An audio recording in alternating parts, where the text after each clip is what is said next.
Al sureste de Hamden, cerca de la tortuosa garganta que excava el río Salmón, se extiende una cadena de colinas escarpadas y rocosas que han desafiado cualquier intento de colonización. Los cañones son demasiado profundos, los precipicios demasiado escarpados como para que nadie, excepto el ganado transhumante, visite el lugar. La última vez que me acerqué a Hamden, la región, conocida como el infierno, formaba parte de la reserva del bosque de la montaña azul. Ninguna carretera comunica este lugar inaccesible con el mundo exterior y los montañeses dicen que es un trozo del jardín de su majestad Satán trasplantado a la tierra. Una leyenda local asegura que la zona está hechizada, aunque nadie sabe exactamente el porqué. Los lugareños no se atreven a aventurarse en sus misteriosas profundidades y dan crédito a las historias que cuentan los indios, antiguos moradores de la región desde hace incontables generaciones, acerca de unos demonios gigantes venidos del exterior que habitaban en esos parajes. Estas sugerentes leyendas estimularon mi curiosidad. La primera y, gracias a Dios, última vez que visité aquellas colinas tuvo lugar en el verano de 1938, cuando vivía en Hamden, con Constantin Thanos. Él estaba escribiendo un tratado sobre mitología egipcia, por lo que yo me encontraba solo la mayoría del tiempo, a pesar de que ambos compartimos un pequeño apartamento en la calle Beacon, que miraba a la infame casa del pirata, construida por Exeter Jones hacía 60 años. La mañana del 23 de junio me sorprendió caminando por aquellas siniestras y tenebrosas colinas que a aquellas horas, las 7 de la mañana, parecían bastante ordinarias. Me alejé 7 millas hacia el sur de Hamden y entonces ocurrió algo inesperado. Estaba escalando por una pendiente herbosa que se abría sobre un cañón particularmente profundo, cuando llegué a una zona que se hallaba totalmente desprovista de la hierba y vegetación propia de la zona. Se extendía hacia el sur y pensé que se había producido algún incendio, pero después de un examen más minucioso, no encontré ningún resto de posible fuego. Los acantilados y precipicios cercanos parecían horriblemente chamuscados, como si alguna gigantesca antorcha los hubiese barrido, haciendo desaparecer toda su vegetación. Y aún así, seguía sin encontrar ninguna evidencia de que se hubiese producido un incendio.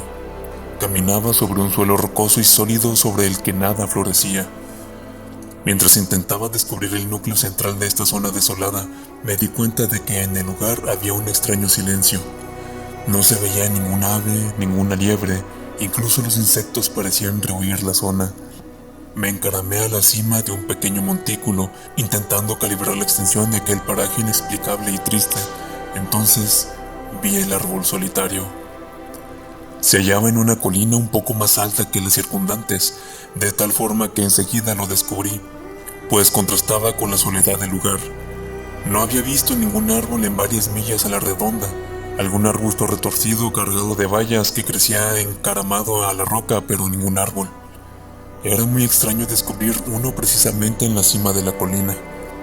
Atravesé 2 pequeños cañones antes de llegar al sitio. Me esperaba una sorpresa. No era un pino, ni un abeto, ni un almés. Jamás había visto en toda mi existencia algo que se le pareciera y, gracias a Dios, jamás he vuelto a ver uno igual. Se parecía a un roble más que a cualquier otro tipo de árbol. Era enorme, con un tronco nudoso que medía más de 1 metro de diámetro y unas inmensas ramas que sobresalían del tronco a tan solo unos pies del suelo. Las hojas tenían forma redonda y todas tenían un curioso parecido entre sí. Podría parecer un lienzo, pero juro que era real. Siempre supe que era, a pesar de lo que dijo Thanos después.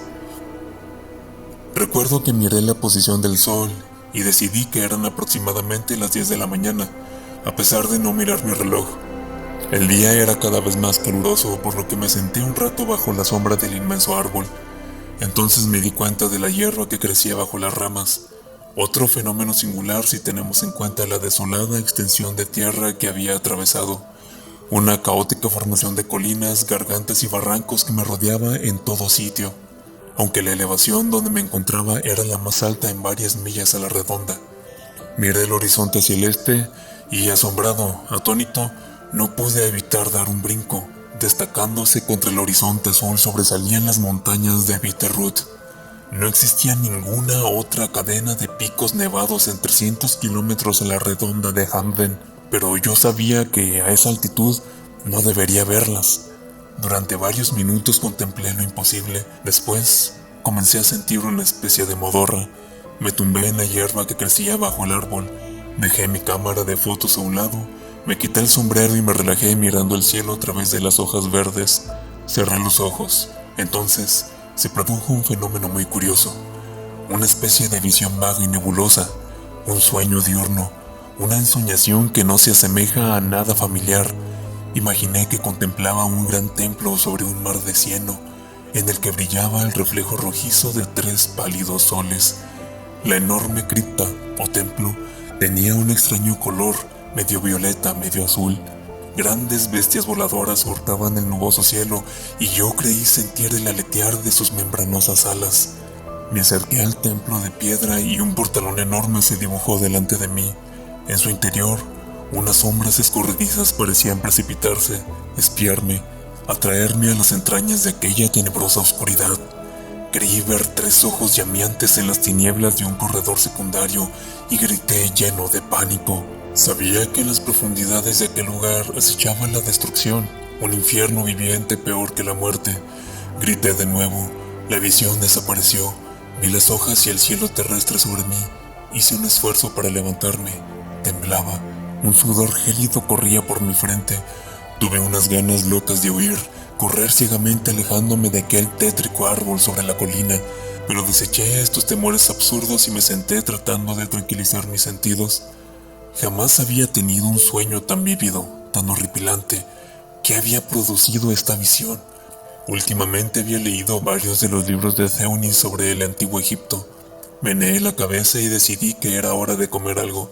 Sin embargo, no pude disfrutar de la comida. Entonces tuve una idea. Saqué varias instantáneas del árbol para mostrárselas a Theonis, seguro de que las fotos lo sacarían de su habitual estado de indiferencia. A lo mejor le contaba el sueño que había tenido. Abrí el objetivo de mi cámara y tomé media docena de instantáneas del árbol.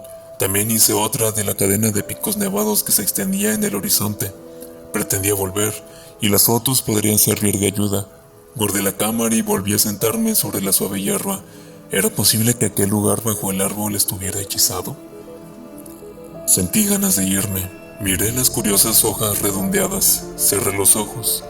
Una suave brisa meció las ramas del árbol, produciendo musicales murmullos que me arrullaban. Y de repente vi de nuevo el pálido cielo rojizo y los 3 soles, las tierras de las 3 sombras. Otra vez contemplaba el enorme templo. Era como si flotase en el aire, un espíritu sin cuerpo explorando las maravillas de un mundo loco y multidimensional. Las cornisas inexplicables del templo me aterrorizaban y supe que aquel lugar no había sido jamás contemplado ni en los más locos sueños de los hombres. De nuevo, aquel inmenso portalón bostezó delante de mí y yo era atraído hacia las tinieblas del interior. Era como si me mirase el espacio ilimitado. Vi el abismo, algo que no puedo describir con palabras. Un pozo negro, sin fondo, lleno de seres innombrables y sin forma, cosas delirantes, salvajes, tan sutiles como la bruma de Shambhala. Mi alma se encogió. Tenía un pánico devastador. Grité salvajemente creyendo que pronto me volvería loco. Corrí dentro del sueño, corrí preso de un miedo salvaje, aunque no sabía hacia dónde iba. Salí de aquel horrible templo y de aquel abismo infernal, aunque sabía de alguna manera que volvería. Por fin pude abrir los ojos. Ya no estaba bajo el árbol. Yacía con las ropas desordenadas y sucias en una ladera rocosa. Me sangraban las manos. Me erguí mirando a mi alrededor. Reconocí dónde me hallaba.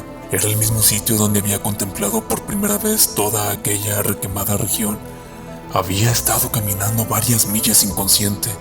No vi aquel árbol, lo cual me alegró. Incluso las perneras del pantalón estaban vueltas, como si me hubiese estado arrastrando parte del camino. Observé la posición del sol. Atardecía. ¿Dónde había estado? Miré la hora del reloj. Se había parado a las 10:34.